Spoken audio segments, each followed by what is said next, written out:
Health news మీకోసం.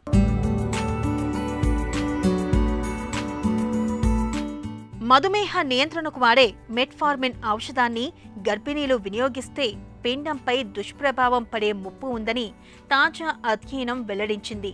రక్తంలో చక్కెర స్థాయిలను తగ్గించడం ద్వారా జీవక్రియ రుగ్మతను దూరం చేసేందుకు ఈ ఔషధాన్ని వాడుతూ ఉంటారు.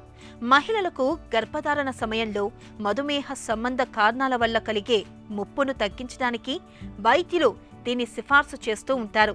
అయితే ఇది పిండం ఎదుగుదలను అడ్డుకుంటుందని అధ్యయనకర్తలు పేర్కొంటున్నారు.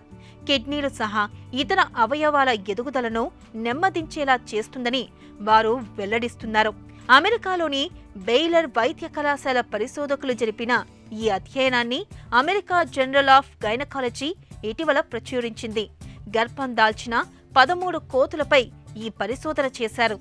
గర్భం దాల్చిన 30 రోజుల్లోపు కోతులకు వాటి బరువు ఆధారంగా ఒక్కో కిలోకు 10 మిల్లీగ్రాముల చొప్పున, అంటే గర్భిణీలకు ఇచ్చే పరిమాణం తరహాలోనే రోజుకు 2 సార్లు మెట్ఫార్మిన్ను అందించారు.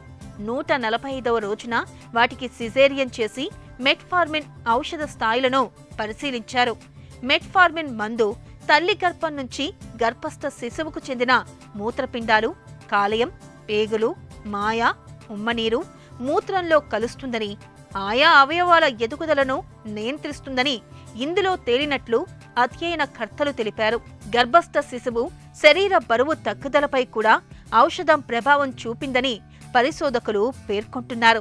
అయితే మెట్ఫార్మిన్ వినియోగం పుట్టుకతో వచ్చే లోపాలకు కారణమవుతుందని నిర్ధారణ కాకపోయినప్పటికీ దాని అవశేషాలను బయటకు పంపే మార్గం పిండానికి లేదని వారు తెలిపారు.